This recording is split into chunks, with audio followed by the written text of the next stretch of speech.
భ్రమ వర్సెస్ అనుభూతి ఈ రెండింటికి చాలా తేడా ఉంది. నక్కకి నాగలోకానికి ఉన్నంత తేడా ఉంది. కొంతమంది నాకు దేవుడు కనపడతాడని, దేవుడు నాతో మాట్లాడతాడని, దేవుడు నన్ను సన్మార్గంలో నడిపిస్తున్నాడు అంటూ భ్రమపడుతూ అదే విషయాన్ని చాలామందికి చెప్తూ ఉంటారు. మరికొంతమంది వారి జీవితాల్లో ఎదురైనటువంటి అనుభూతుల గురించి వివరిస్తూ ఉంటారు. అందులో భాగంగానే నాకు భగవంతునితో అనుబంధం ఉందని, భగవంతుడు నన్ను నడిపిస్తున్నాడని, నా జీవితంలో నేను సన్మార్గంలో నడవడానికి భగవంతుడు నాకు సహాయపడుతున్నాడు అంటూ వారు అనుభూతుల్ని కొంతమందికి పంచుకుంటూ ఉంటారు. భ్రమకి అనుభూతికి తేడా తెలియక మరికొంతమంది అయోమయంలో అయితే ఉంటారు. అసలు ఇదంతా ఎందుకు చెప్తున్నాను అంటే, ప్రస్తుతం కృపారాణి గారు మనతో ఉన్నారు. ఆవిడికి సాయిబాబా కనపడుతూ ఉంటారు, ఆవిడతో మాట్లాడుతూ ఉంటారు, ఆవిడని సన్మార్గంలో నడిపిస్తూ ఉంటారు. ఆవిడ జీవితంలో ఆవిడ సమాజంకి ఎలా ఉపయోగపడాలి అనేటువంటి సందేశాలు కూడా బాబా ఇస్తూ ఉంటారు అంటూ ఆవిడ బాబా గురించి 2 పుస్తకాలు కూడా రాశారు.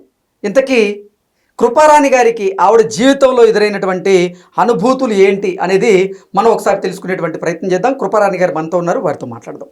మేడం నమస్తే. నమస్తే అండి. కొంతమంది ఓకే భ్రమపడుతూ ఉంటారు. ఓకే, మీరేమో మీ జీవితంలో బాబా మిమ్మల్ని సన్మార్గంలో నడిపిస్తున్నట్లుగా చెప్తూ ఉన్నారు. ఆయన మీకు కొన్ని సందేశాలు కూడా ఇస్తున్నట్లుగా మీరు చెప్తూ ఉన్నారు. అది అనుభూతి ప్రకారంగా మీరు చెప్తూ ఉన్నారు. ఏంటి అసలు మీకు ఎన్ని సంవత్సరాల వయసు ఉన్నప్పటి నుంచి బాబాతో మీకు అనుబంధం ఏర్పడింది? బాబా మీకు ఎలా సందేశాలు ఇస్తూ ఉన్నారు? ఎలా ఆయన మిమ్మల్ని సన్మార్గంలో నడిపిస్తూ ఉన్నారు? ఎలా ఆయన మీతో మాట్లాడుతూ ఉన్నారు అంటే ఏం చెప్తారు మేడం? నాకు ఫస్ట్ మీ స్టూడియోకి, ఈ వైల్డ్ వల్ఫ్ స్టూడియోకి రావడం ఇదే నేను మొట్టమొదటిసారమ్మా. మీరు గత నెల నుంచి మీరు నన్ను పిలవడం జరిగింది. సరే, నాకు టైం అనేది కుదరక నేను కొంచెం డిలే చేయడం అయ్యింది. ఇవాళ నేను మీ స్టూడియోకి వచ్చి మాట్లాడుతున్నానంటే ఇదంతా కేవలం బాబా గారి ఆశీర్వాదమే. నేను బాబా గారిది ఏదన్నా ఒక ప్రసంగం కానీ ప్రవచనం కానీ ఏదన్నా చెప్పడానికి వస్తున్నాను అని అంటే అది కేవలం ఆయన ఆశీర్వాదమే. ఇదంతా కేవలం నా అనుభూతి, అక్షర సత్యం అనమాట. బాబా గారు మాట్లాడిస్తేనే నేను మాట్లాడగలుగుతున్నాను తప్పితే మామూలుగా వచ్చి మనం ఏదో ఇంటర్వ్యూ ఇవ్వాలి, మామూలుగా ఒక చిన్న చర్చ లాగా సాగాలి అంటే సాగేది కాదమ్మా. ఇది బాబా గారి సబ్జెక్ట్, ఇది బాబా గారి అంశం. కాబట్టి ఏది నేను బాబా ఏదైతే చెప్పదలుచుకున్నారో, ఏదైతే నాతో చెప్పిస్తున్నారో అదే చెప్తాను. అంతవరకే, నా అనుభూతుల వరకే నేను చెప్తాను. నేను 17 సంవత్సరాల నుంచి నేను బాబా గారికి పూజ చేస్తున్నానమ్మా. అంటే మామూలుగా అప్పుడంటే చిన్న వయసుతనం, ఎలా చేయాలంటే ఏదో ఒక దేవుడికి దీపారాధన చేసుకోవాలి. ఇంట్లో ఎప్పుడు మా అమ్మగారు వాళ్ళు కానీ అమ్మమ్మ వాళ్ళు కానీ ఎవరైనా, మా కుటుంబ సభ్యులు ఎవరైనా తాతల తరాల నుంచి కూడా ఎక్కువగా భక్తి శివుడికి ఎక్కువగా చేసేవాళ్ళు. అమ్మమ్మ వాళ్ళ సైడ్ అంతా వెంకటేశ్వర స్వామికి వాళ్ళ చేసేవాళ్ళు. అలాగా ఆ విధంగా ఇంట్లో ప్రతినిత్యం కుటుంబ పరంగా అమ్మమ్మల తరం నుంచి, మా అమ్మగారి నుంచి మా ఫాదరు, ఇలాగా మొత్తం ఏదైనా ఇంట్లో పూజ అనేది కంపల్సరీ చేసుకోవాలి అని. అప్పుడు రెగ్యులర్గా వెంకటేశ్వర స్వామికి, శివుడికి, ఇలా లక్ష్మీదేవికి, అమ్మవారికి అలా చేసుకునేవాళ్ళు. మాకు బాబా గురించి కూడా అంత తెలియదు. మా పెద్దమ్మ గారు, మా రిలేటివ్లోనే మా పెద్దమ్మ గారు, మా మదర్ సిస్టర్ ఉండడం వల్ల వారు చెప్పారు, షిరిడి సాయిబాబాని పూజించుకోండి, మంచి జరుగుతుంది మీకు, ఆయన ఫోటో పెట్టుకోండి అని చెప్పి ఒకసారి చెప్తే, అప్పుడు కూడా నాకు ఎంత 17 years నా ఏజ్ కూడా. ఏదో పెద్దమ్మ చెప్తుంది కదా, సరే బాబా గారి ఫోటో అంటే మా పెద్దమ్మ గారే తీసుకొచ్చి ఇచ్చారనమాట. ఒక చిన్న ఫోటో తీసుకొచ్చి ఇచ్చారు. సరే, అప్పటి నుంచి మామూలుగా రెగ్యులర్గా ఏదో ఇంట్లో నిత్యం చేసే దీపారాధనలో బాబా గారి ఫోటో పెట్టి చేశాను అనమాట, పూజ చేసుకోవడం. అంటే నిత్య పూజ విధానంలోనే మీరు బాబా గారిని కూడా ఆరాధించడం మొదలు పెట్టేశాను. దాంతో ఒక ప్రత్యేకత అంటూ ఏమీ చూసేవాళ్ళం కాదు. మా ఫాదర్ చెప్తా ఉండేవాళ్ళండి, ఎక్కువగా మా తాతయ్య గారు శివుడిని ఎక్కువగా ఆరాధించేవాళ్ళు. అది ఎలాగంటే, మా తాతయ్య గారు రిటైర్ అయ్యేంత వరకు, డ్యూటీలో ఉన్నంత వరకు ఓకే, రిటైర్ అయిన మరుసటి రోజు నుంచి, అంటే రాజమండ్రిలో ఉండేవాళ్ళు మా తాతయ్య గారు, మా ఫాదర్ అనమాట. ఆయన రోజు గోదావరి స్నానం చేసేవాళ్ళు. ఎర్లీ మార్నింగ్ 4 o'clock కల్లా వెళ్ళిపోయేవాళ్ళు అంట తాతయ్య గారు గోదావరికి. వెళ్ళిపోయి అక్కడ స్నానం అది చేసుకొని, అక్కడ గోదావరిలో మన్ను తీసుకొచ్చి, ఎంత మన్ను చేతిలో తీసుకొస్తామో అంత మన్నుతో శివలింగాలు చేసేవాళ్ళు. ఎన్ని శివలింగాలు అయితే అన్ని శివలింగాలు. పుష్పము ప్రసాదము పెట్టి పూజ అంతా అయ్యాకే తాతయ్య గారు కాఫీ అది అలా తీసుకునేవాళ్ళు. మళ్ళీ మరుసటి రోజు మళ్ళీ స్నానానికి వెళ్ళేటప్పుడు మళ్ళీ ఈ శివలింగాలన్నీ తీసుకెళ్లి నిమజ్జనం చేసేవాళ్ళు. అలా ఆయన జీవిత కాలం అంతవరకు ఎప్పుడైతే ఆయన చివరి దశ వరకు ఉందో ఆ ప్రతి నిత్యం అలాగే చేసేవాళ్ళు. రోజు శివలింగాలు చేయడం, నిమజ్జనం చేయడం, మళ్ళీ మరుసటి రోజు మళ్ళీ కొత్త శివలింగాలు చేయడం, ఇలా శివారాధనలోనే ఉండేవాళ్ళంట. ఆ శివారాధన అలా చేస్తూ చేస్తూ ఒక రోజు ఇలాగే పూజ అయ్యింది, ఇలాగే సోఫాలో ఇలా కుర్చీలో కూర్చున్నారు.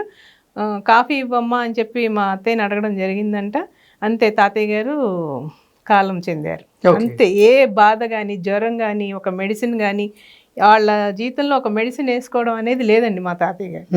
అలాగా మా తాతయ్య గారు అలాగా మా నాన్నగారికి వచ్చింది. మా నాన్న అంటే తాతయ్య గారు చేయగా మా నాన్నగారు కొంచెం పూజ అయితే తక్కువే, ఇలా చెప్పేవాళ్ళు అనమాట. తాతయ్య గారు ఇలా చేసేవాళ్ళు ఇలాగా అని. ఒకవేళ ఆ వారసత్వం వచ్చిందో ఏమో. ఇంట్లో మటుకు నిత్యం మార్నింగ్ ఈవినింగ్ అయితే మా ఇంట్లో నిత్యం దీపారాధన వెలుగుతానే ఉంటుందండి. అది అలా మా మదర్ని చూసి మేము నేర్చుకోవడం. ఓకే. అంటే సాయిబాబా మీద మీకు ఎప్పుడు ఏ వయసులో నమ్మకం పెరిగింది? ఆయన ఎప్పటి నుంచి పూజించడం ఆరాధించడం మొదలు పెట్టారు? ఆ 17 సంవత్సరాలప్పుడే మా పెద్దమ్మ గారు చెప్పినప్పుడు నేను పూజించడం మొదలెట్టానండి. మరి నమ్మకం ఎప్పుడు ఏర్పడింది? ప్రత్యేకత అనేది, నమ్మకం అనేది నాకు 23 ఇయర్స్ తర్వాత నాకు నమ్మకం ఏర్పడింది.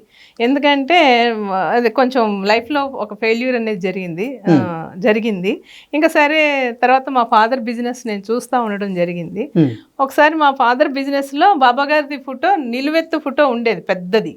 అది కొంచెం షాప్ లో చేసే వర్కర్స్ కొంచెం మూల పెట్టేశారు. ఎప్పుడైతే నన్ను ఫాదర్ చూసుకోమనేవాళ్ళు, నా బిజినెస్ చూస్తా ఉండు నువ్వు అని చెప్పి నన్ను యాడ్ చేశారు అనమాట.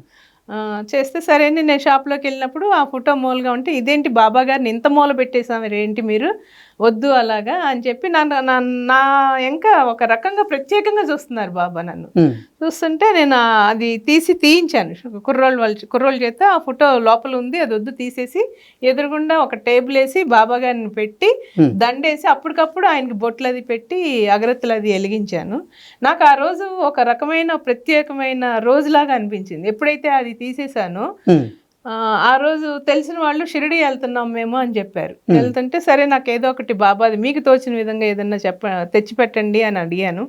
తెచ్చిపెడితే ఇంత బాబా విగ్రహం తీసుకొచ్చి ఇచ్చారనమాట. ఎప్పుడైతే ఈయన్ని ఇలా నిలబెట్టానో అప్పటి నుంచి ఒక రకమైన ప్రత్యేకం, ఏదో ఒకటి నాకు తెలుస్తుంది, ఒక అనుభూతి చెందుతుంది, ఒక ఆనందం రాబోతుంది. అదే ఆనందం విషయం. ఏదైనా సంతోషంగా ఇంట్లో ప్రశాంతంగా ఉన్నాము అంటే ఆ రోజు ప్రత్యేకమైన దినంగా అనిపిస్తూ ఉంటుంది కదా.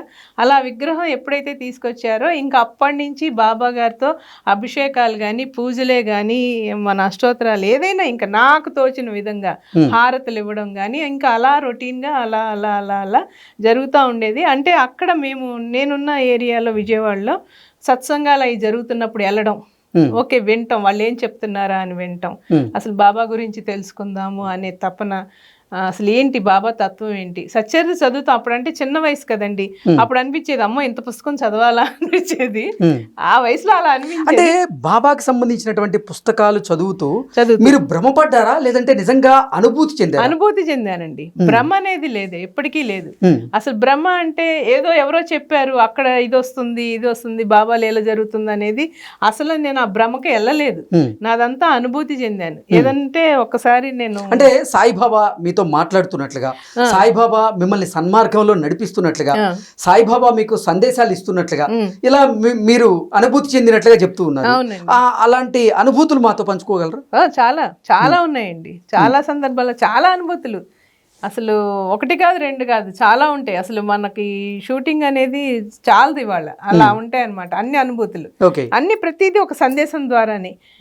ఫర్ ఎగ్జాంపుల్ ఎలా చెప్పాలంటే చాలా ఉన్నాయి. ప్రస్తుతం ఒక ఉదాహరణగా చెప్దాం అంటే, మరి ఆంధ్రప్రభలో కూడా నేను చెప్పున్నాను. యాక్చువల్గా ఒక చోటికి వెళ్ళొద్దు అని చెప్పారు బాబా గారు. ఆ రోజు నేను అది ఎక్కడికి వెళ్ళొద్దు అని చెప్తున్నారు అనేది కూడా నాకు తెలియలేదు.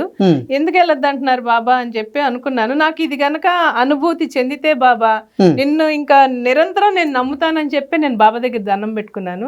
బాబా ఫేస్ లో ఎప్పుడు చూసినా కూడా నాకు ఒక సాయిబాబా ఏ రూపంలో మీకు సందేశం ఇచ్చారు? పుస్తక రూపంలో అండి. అమ్ముల్ సాంబశివరావు గారు రాసిన సాయి సూక్తుల పుస్తకంలో నువ్వు ఈ రోజు వెళ్ళవద్దు అని వచ్చింది, అక్కడికి వెళ్ళవద్దు అని వచ్చింది. వెళ్ళవద్దు అంటే ఎందుకు వెళ్ళవద్దు అంటున్నారు, ఎక్కడికి వెళ్ళొద్దు అంటున్నారు అనేది మనకి అర్థం చేసుకోవాలంటే, బాబా గారు చెప్పిన సందేశాన్ని అర్థం చేసుకోవాలంటే ముందు మనం చాలా జ్ఞానం పొంది ఉండాలండి. ముందు ముందు మనకి తెలియాలి అసలు సబ్జెక్ట్ ఏంటి తెలియాలి. మామూలుగా వెళ్ళొద్దు అంటే ఓహో ఎక్కడో ఇప్పుడు నెక్స్ట్ షాపింగ్కి వెళ్ళడము, లేకపోతే ఇంకో చోట ఏదన్నా బయటకు వెళ్ళడం, అక్కడికి వెళ్ళొద్దు అన్నారా, ఎక్కడికి వెళ్ళొద్దు అన్నారు, అసలు దేనికి వెళ్ళొద్దు అన్నారు. ఇలాగ ఆలోచిస్తే మనకి ఆ క్వశ్చన్కి ఆన్సర్ వెమ్మటే దొరకదు. బాబాగారు చెప్పింది వెమ్మటే అర్థం అవ్వదండి. కానీ మనం భ్రమలో అయోమయంలో పడిపోయినప్పుడు నేను వెళ్ళొద్దు అంటే సరే ఎందుకు వెళ్ళొద్దు అంటున్నారు అంటే, ఆ టైంలో మా బాబు హాస్టల్లో చదువుతున్నాడు. ఓకే అక్కడికి వెళ్ళొద్దు అన్నారా, బాబు దగ్గరికి వెళ్ళొద్దు అంటున్నారా, ఏదన్నా ప్రమాదం ముంచుకొస్తుందా ఏంటా అనేది ఆలోచనలో వచ్చింది. అది చెప్పిన వారానికి యాక్చువల్గా అప్పుడు నేను ఎంఏ చదువుతున్నాను, అంటే మళ్ళీ నా ఎడ్యుకేషన్ రీస్టార్ట్ చేశాను, ఎంఏ పబ్లిక్ అడ్మినిస్ట్రేషన్ చేస్తున్నప్పుడు కాలేజీలో అసైన్మెంట్స్ ఇవ్వడానికి వెళ్తున్నాను అనమాట. ఆ రోజే నాకు మరి తెలియదండి ఏం జరుగుతుంది అనేది, పక్క నిమిషం ఏం జరుగుతుంది అనేది మనకి ఏం తెలియదు. తెలియనప్పుడు సరే బాబాని నమ్ముకొని ఉన్నాను, ప్రతిదీ బాబానే, ఏదైనా బాబానే అని ఆ 4-5 ఏళ్ల నుంచి నేను బాబా మీద ఎక్కువగా పూజ చేసుకోవడం, ఆ చేసుకున్న రోజే నేను సంతోషంగా ఉంటున్నానని నాకు అనిపించడం, ఇలాగ ఆదర్శ్ రాసిన పుస్తకాలు చదువుతూ ఉండడం, అలాగా ఇలా సందేశ రూపకంగా ఒకటైతే వచ్చినప్పుడు నేను బాబాతో చెప్పాను, ఇది నువ్వు చెప్పావు, ఇవాళ నుంచి నేను మొదలెడుతున్నాను, ఇది నువ్వు చెప్తున్నావు, అందులో మ్యాటర్ కూడా ఉంది, ఇది గనక ఈ పుస్తకం గనక మనం రెగ్యులర్గా ఫాలో అవుతా ఉంటే బాబా మనతో మాట్లాడుతున్నట్టు అనుభూతి కూడా మనకి చెందుతామని చెప్పి కూడా ఆ మ్యాటర్లో ఉందన్నమాట. ఓకే సరే నువ్వు ఇచ్చావు, వెళ్ళవద్దని చెప్పినప్పుడు ఎక్కడికి వెళ్ళొద్దు అంటున్నావు ఏంటనేది అని అడిగాను. ఇది కనుక నాకు రియల్గా నువ్వు చూపిస్తే ఈ అనుభూతి, నిన్ను నిరంతరం నేను నమ్ముతాను బాబా అని చెప్పి నేను అనుకుంటే సరే అని ఆ చెప్పిన వారానికి నేను ఎలాగే కాలేజీలో సబ్మిట్ చేద్దామని వెళ్తా ఉంటే ఆ ముందు రోజు నాకు బాబా గారు స్వప్నంలో కనిపించారు. అసలు ఫస్ట్ టైం నేను బాబా గారిని అలా 6 అడుగులు ఆజాన్ బాహుడుగా చూడడం అదే ఫస్ట్ టైం. వచ్చారు, మా ఇంట్లోకి వచ్చారు, పూజా రూమ్ ముందు నుంచున్నారు, నా చేతిలో విరజాజమాల ఉంది, విరజాజమాల పట్టుకుంటే ఏంటి అలా పట్టుకున్నావు, నా మెడలో నాకు మాల వెయ్యి అన్నారు. అంటే అమ్మో అని ఇంకా ఆనందం ఆపుకోలేక బాబా గారి మెడలో మాలేసి పాదాలకి దండం పెట్టుకున్నాను. ఆ పాదాలు కూడా ఇప్పటికీ కూడా ఆ స్పర్శ నేను ఆ అనుభూతిలోనే ఉన్నానండి. అంత చక్కగా బాధ అనుకొని నా తల మీద ఆశీర్వదించారు, అంతే నాకు మెలకు వచ్చిందనమాట. ఆ రోజు ఇంకా 10ంటికి నేను కాలేజీకి వెళ్తుంటే అదే తలుచుకుంటున్నాను, ఏంటి వాళ్ళ బాబా వచ్చారు, మాలేసుకున్నారు ఏంటి, ఎందుకు వచ్చారు బాబా, అసలు నాకు ఎంతో ఆనందం. ఇప్పటికీ సాయిబాబా మీకు కనపడుతూ ఉంటారా, మీతో మాట్లాడుతూ ఉంటారా, మీకు సందేశాలు ఇస్తూనే ఉన్నారా? సందేశాలు నిరంతరం ఇప్పటికీ ఇస్తానే ఉన్నారండి, ఈ రోజుకి ఈ రోజు వరకు కూడా ఇస్తానే ఉంటారు. ప్రతిరోజు ఇంకేంటంటే నాకు రెగ్యులర్గా అది అలవాటైపోయింది. అది ఇది ఒక్క నిదర్శనం చెప్పనియండి. అలా వెళ్తుంటే బాబా స్వప్న దర్శనం ఎప్పుడైతే కనబడిందో అదే ఆలోచిస్తూ వెళ్తున్నాను. కరెక్ట్గా కాలేజీ ముందుకి నాకు కొంచెం యాక్సిడెంట్ అయిపోయింది. ఆ యాక్సిడెంట్లో నేనైతే అసలు ఆటోలో అలా కుదుపు పడిపోయి ఉన్నాను, నాకు అసలు ఎటువంటి దెబ్బ తగలేదు. చాలామంది జనాలు నేను చనిపోయింది అనుకున్నారు, దెబ్బ బాగా సివియర్గా తగిలి ఉంటాయి అనుకున్నారు, కానీ నేను కింద దిగేదాకా ఎవరికి అర్థం కాల మ్యాటర్. కాకపోతే నా ఆటో మటుకు మొత్తం తుక్కు అయిపోయింది, జీప్ వచ్చి సడన్గా గుద్దేసింది. లోపల ఇంత మటుకి నాకు గాయం అనేది తగలదు. అంటే బాబా మీతో మాట్లాడుతున్నారు కదా, మీకు కనపడ్డారు కదా, మీకు కొన్ని సందేశాలు కూడా ఇస్తున్నారు కదా. అవునండి. మరి మీరు ఆ రోజు ప్రయాణం చేస్తే మీకు యాక్సిడెంట్ అవుతుందని బాబా సందేశం ఇవ్వలేదా మీకు? అదే కదా, అందుకే కదా ఈ రోజు వెళ్ళవద్దు అని చెప్పాను అన్నది, అదే కదా నిరూపణ. ఆ వారం రోజుల క్రితం ఇచ్చిన సందేశం అది ఆ రోజే జరుగుతుందని ఏం కాదండి, ఇవాళే జరిగిపోవచ్చు, రేపే జరగపోవచ్చు, వారంలో జరగచ్చు, నెలలో జరగచ్చు, సంవత్సరంలో జరగచ్చు, కానీ ముందు మన ఫ్యూచర్ ఏంటనేదే ముందే చెప్తారు బాబా. నాకు వారం రోజుల్లో జరిగే నిదర్శనాన్ని ఆ ముందే చెప్పారు, అది మనం అర్థం చేసుకోవాలి. ఓకే ఇవాళ చెప్పేశారంటే ఇవాళ ఏం అవ్వలేదు కదా, ఇంకైతే మనకేం అవ్వదులే, వెళ్ళొద్దంటే నిన్న వెళ్ళలేదు, ఎక్కడ వెళ్ళకుండా కూర్చోవడం కాదు, అది ఎప్పుడు జరుగుతుంది అనేది మనం దృష్టిలో పెట్టుకోవాలి. అంటే ఎప్పుడు జరుగుతుంది ఏంటనేది సాయిబాబా మీకు చెప్పడం లేదా? అది పలానా టైము కాలము అలా చెప్పరండి, ఇలా జరుగుతుంది అని చెప్తారు అంతే, సమయము సందర్భం చెప్పరు, అలా ఉండదు. ఈ సూక్తుల్లో అలా ఉండవు, ఈరోజు వెళ్ళవద్దు, లేకపోతే నా కోసం ప్రసాదం తీసుకొని రా, లేకపోతే నువ్వు పెట్టిన ప్రసాదం బాగుందను, లేకపోతే ఇంకేదన్నా చాలా రకాలు ఉంటాయండి. మొత్తం 800 సందేశాలు పైనే ఉంటాయి. ఒక పుస్తకంలో 720 సందేశాలు ఉంటాయి. ప్రతిదీ అనుభూతి అయినదే, ప్రతి సందేశం ఒక రకమైన అనుభూతి. ఆ అనుభూతులన్నీ కలిపే నేను సాయివేదం పుస్తకంలో నేను రాసుకొచ్చాను అనమాట. ఆ యాక్సిడెంట్ ఎందుకు జరిగింది ఆపారు అని అంటే, ముందుగానే ఆయన నా చేత ఆ మాల వేయించుకొని నాకు జరిగే కర్మను తొలగించేశారు. ఇంకా ఫ్యూచర్లో నా ద్వారా అసలు మరి నాకు అలా అయ్యుంటే ఇవాళ నేను మీ దాకా వచ్చి 10 మందికి నేను ఉపయోగపడేదాన్ని కాదు కదా, అయ్యేది కాదు కదా. ఫ్యూచర్లో మన విధి, మన ప్రారంభం ఎలాగైతే ఉందో అదంతా బాబా గారికి తెలుసు. కాబట్టి ఏ దేవుడికైనా భగవంతుడికి తెలుసు ఈ జీవిది ఎలా ఉంది అనేది. మనల్ని జీవిగా మనం వచ్చినప్పుడు మళ్ళీ ముగిసేదాకా మన చర్యలు ఏంటనేది ప్రతిదీ భగవంతుడికి తెలుసు, ఆల్రెడీ తెలుసే. కానీ మనం ముందు ఈమె ఈ విధంగా ఉపయోగపడుతుందని తెలిసే అట్లాంటి ఎటువంటి ప్రమాదాలు జరగకుండా ఆయన ముందే ఆ కర్మను తొలగించేసేసి నన్ను మళ్ళీ పరిపక్వత చేసి మళ్ళీ ఇలా నిలబెట్టి మళ్ళీ ఇన్ని స్టూడియోస్, ఇప్పుడు ఆంధ్రప్రభ కానీ వైల్డ్ వల్ఫ్ కానీ ఇలాగ బాబా గురించి చెప్పడానికి అవకాశం కల్పిస్తున్నారంటే ఇదంతా బాబాగారి బాబాగారి ఆజ్ఞేనండి. ఇదంతా కూడా బాబా గారి వల్లే నేను ఇలాగా చెప్పగలుగుతున్నాను, ఆయన వల్లే నేను ఇలాగ నడవగలుగుతున్నాను. నా లైఫ్ మొత్తం ఇవాళ నడిపిస్తుంది ఎవరు అని అంటే బాబా గారేనండి. అంటే మన దినచర్యలో మనకి ఏం జరగాలో మనం చేసుకోవాలండి, కానీ భగవంతుడి మీద దృష్టి అనేది 100% మనం పెట్టుకోవాలి. అంటే ఏ రోజు మీ జీవితంలో ఏం జరగబోతుంది అనేది అయితే బాబా మీకు ఖచ్చితంగా సందేశం రూపంలో చెప్తారండి. ఖచ్చితంగా చెప్తారు. ఎన్ని సందర్భాల్లో అలా చెప్పారండి? ఎన్ని సందర్భాలు కాదండి, ప్రతి సందర్భం కూడా. ఇవాళ మనం ఎక్కడన్నా అవమానం పొందుతున్నాం అంటే ముందే చెప్తారు, ఇలాగ అవమానం పొందుతావో అక్కడికి వెళ్ళొద్దు అనే చెప్తారు, ఇలా ఈ విధంగా ఉండండి అని. అసలు ఎలాగంటే మనలో నాకున్న అంత క్రితం చాలా కోపం ఉండేది మనలో. ఇప్పుడు హ్యూమన్ బీయింగ్, మానవ నైజమే అంత. కోపం ఉంటుంది, ఆవేశం ఉంటుంది, లేకపోతే ద్వేషం ఉంటుంది, ఈర్ష్య ఉంటుంది, అసూయ ఉంటుంది. ఎవరినన్నా చూసి మనం ఏదన్నా ఈర్ష్య అసూయ అంటే అసూయ చెందద్దు అనే చెప్తారు బాబా. ఈర్ష్య అసూయలు అసలు మనసులోకి కూడా రానివ్వద్దని చెప్తారు. అలా అలా అలా అలా ఈ సందేశాల ద్వారా నాలో ఎంత మార్పు వచ్చిందంటే అంత మార్పు నేను తెచ్చుకున్నాను. అది మార్పు తెప్పించింది కూడా బాబా గారి. ఇవాళ మనం 0 స్టేజ్ ఉంటే 0 పక్కన 1 వేస్తే 1కి ఎంత వాల్యూ ఉంటుందో, మనం బాబా గారి మార్గంలో నడిచామంటే మన జీవితం ఎంత బంగారు బాటలాగా ఉంటుందంటే అది కేవలం అనుభూతి చెందిన వారైతేనే చెప్పగలుగుతామండి. ఏదో నామమాత్రంగా బాబా పూజ చేసేసుకొని ఇవాళ ఏదో మిరాకిల్ జరిగింది, ఓకే బాబా మాయందున్నారు, మేము బాబా భక్తులం. అసలు నేను ముందు ఇప్పటికీ చెప్తానండి, నేను బాబా భక్తురాలని అయితే కాదు, ఓన్లీ సేవకురాల్ని. ఆయన సేవ చేసుకోవడమే నా వంతు. భక్తురాలు అని చెప్పుకునే అర్హత అయితే లేదండి, ఎందుకంటే అంత పరిపక్వత చెందలేదు. ఇప్పుడు హ్యూమన్ బీయింగ్ మనం ఎన్నో చేస్తూ ఉంటాం, మంచి చేస్తాము, చెడు చేస్తాం, ఎన్నో చేస్తూ ఉంటాం.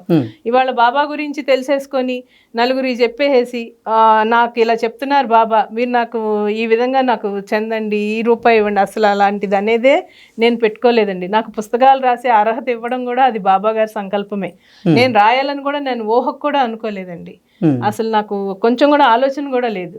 కానీ కొంతమంది గురువుల్ని, నేను చాలామంది గురువుల్ని కలిశాను. ఆ గురువుల ఆశీర్వాదంతో నేను ఇలా పుస్తకాలు రాయగలిగాను.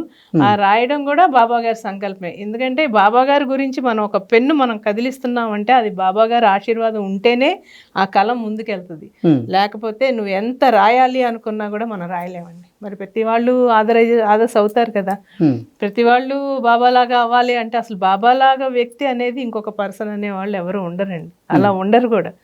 అది ఎలాగంటే ఎవరి అనుభూతిగా వాళ్ళు చెప్పడమే కానీ విపరీతమైన ప్రచారాలు అనేది నేనైతే చెప్పలేనండి. అది బాబా గురించి తెలుసుకోవాలంటే కేవలం మన అనుభవం వరకే, నా అనుభవం వరకే. నేను అనుభవం చెందగా అనుభూతిని మాత్రమే మీరు నేను తెలియజేస్తున్నానండి. అసలు నాకేదో వేరే వాళ్ళు చెప్పారు, లేకపోతే నేను మీడియా ద్వారా నేర్చుకున్నాను అనేది అయితే కాదండి. నాకు అక్షర సత్యాలు, ప్రతి సందేశం ఎవరైనా నా జీవితాన్ని నడిపిస్తారు కదా. ఒక ప్రణాళిక అనేది, నా ప్రణాళిక ఎలా ఉండాలనేదే బాబా ఏర్పాటు చేసేసారండి. అంటే మీరు 17 సంవత్సరాల వయసు ఉన్నప్పటి నుంచి బాబాకి సేవ చేస్తూ ఉన్నారు, బాబాని ఆరాధిస్తూ ఉన్నారు. అవునండి. మీకు 18వ ఏట వివాహం అయింది. అవునండి. 23వ ఏట మీ భర్త శివైక్యం చెందారు. అవును.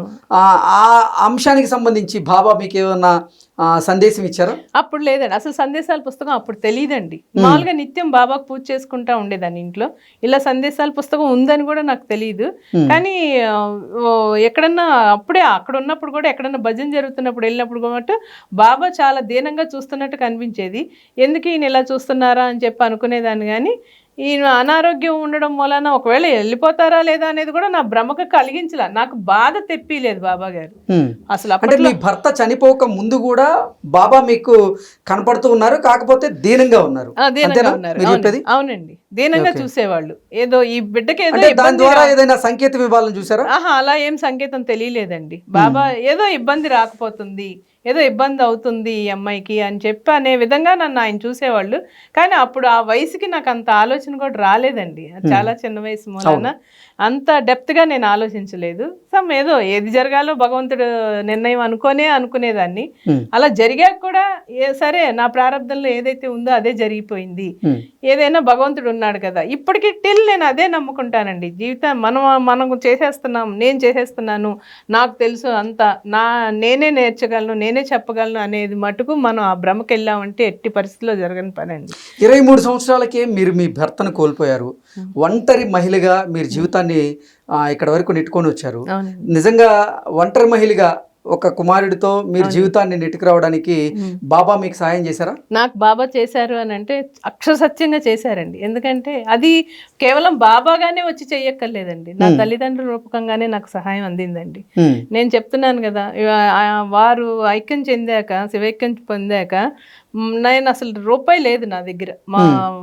నా అత్తగారుల తరపు వాళ్ళు ఏమి ఇవ్వలేదు. అత్తగారు వాళ్ళకి కొంచెం ప్రాపర్టీ తక్కువే, బట్ నాకంటూ ఏం చెందనివ్వలేదు. మా ఫాదర్ అప్పుడే నన్ను తీసుకొచ్చేసి నేను చూసుకుంటాను, మా బిడ్డని మనవడిని నేను చూసుకుంటాను అని చెప్పారు. ఎప్పుడైతే అలా చెప్పారో ఈ రోజు వరకు మా ఫాదర్ సంరక్షణలోనే మేము ఉన్నాము. అదే నేను అంటాను, నాకు రూపాయి లేదు. నేను స్కూల్కి జాయిన్ చేయడం కానీ, నేను ఏదన్నా ఫర్దర్గా నేను సంపాదించుకోవడం కానీ ఏమీ లేని టైంలో నేను నా బాబుని పట్టుకొని నా ఫాదర్ మదర్ ఇంటికి వచ్చేసాను.